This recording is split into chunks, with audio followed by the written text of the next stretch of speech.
In today's Freedom Model Quick Lesson, I'm going to talk about Chapter 15, Motivators versus Deterrents. And specifically, the way we start the chapter is you don't have to quit. Let me say that again. You don't have to quit.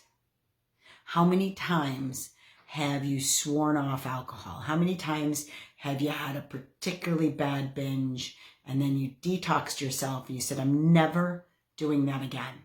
I have to quit. And then what happens?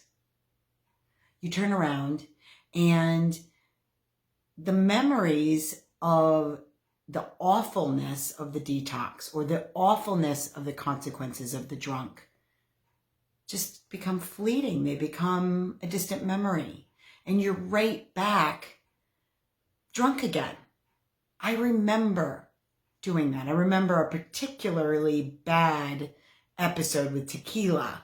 Now, I have never had tequila since, but I certainly got drunk within 2 days of sleeping that rather bad tequila episode off. Slept it off. It was really awful. And I decided tequila was not for me. And I've never touched it again. And don't plan on it. But I certainly had more drunks to come, you know. I'd had particularly bad episodes with whiskey and particularly bad episodes with beer. And, you know, but the memory of the negative consequences is not a good motivator. And that's why the AA model doesn't work. It doesn't work. That's one of the reasons. I mean, the whole premise of the AA model, the 12-step model, and the disease-based treatment model is you have a disease, you're powerless. And so here's the fear-based motivators. 1 drink equals 1 drunk. If you know, it's always interesting to me because they cherry pick. You know, if you use marijuana, if alcohol was your problem, and then you go to use marijuana, well, it'll lead you right back to alcohol. If heroin was your problem and you have a cocktail, it'll lead you right back to heroin. But they don't say that about other substances like coffee, caffeine, and nicotine. You know, all you have to do is walk into an AA meeting, especially one in a state where you're allowed to smoke at them, and you can see there's a whole lot of caffeine and nicotine going around. But those don't lead you back to the other substances, right? So right there's just, things just don't make sense. They don't add up logically.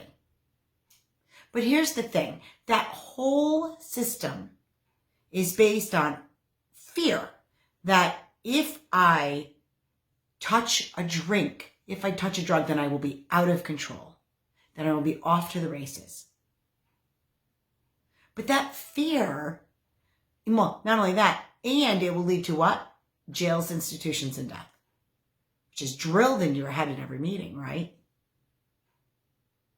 So when you get to the point where you're like, I have to quit. I should do this. I should do that. A lot of times, it is based on the motivation that I'm out of control and that this stuff isn't good for me.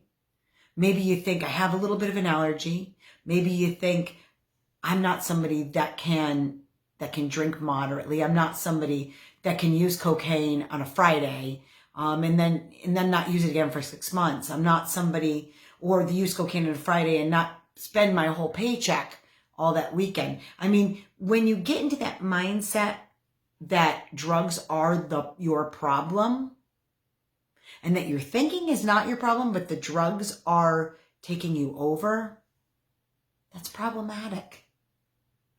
You're giving this inert substance power over your mind, over the way you think. So the reality of the situation is you don't have to quit. You don't have to do anything. What you should be asking yourself is, do I want to quit? Do I want to stop? And you can think, you know what? I don't want to stop drinking forever. I don't want to stop drinking right now.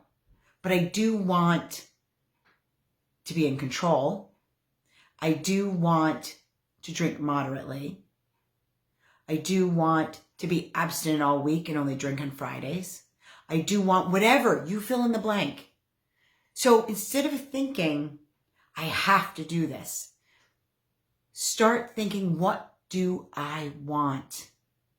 And really hone in on that. What do I want? Because the truth of the matter is, if you truly wanted to stop, you would. If you saw no benefits at all in heavy substance use, you would stop it completely and move on with your life. Many people do. And matter of fact, 9 out of 10 people do exactly that. They get to that point where they want to stop.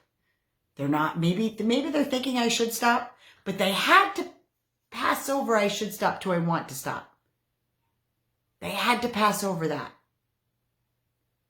Because you can think I should or I have to forever, and you won't until you want to. And that's my Freedom Model Quick Lesson for today. If you have questions, you can reach me at mdunbar@thefreedommodel.org. You can email me directly. You can call our toll-free number and you'll get Mark or myself at 888-424-2626. You can learn about all of our services at our website, thefreedommodel.org and soberforever.net. Thanks, everyone.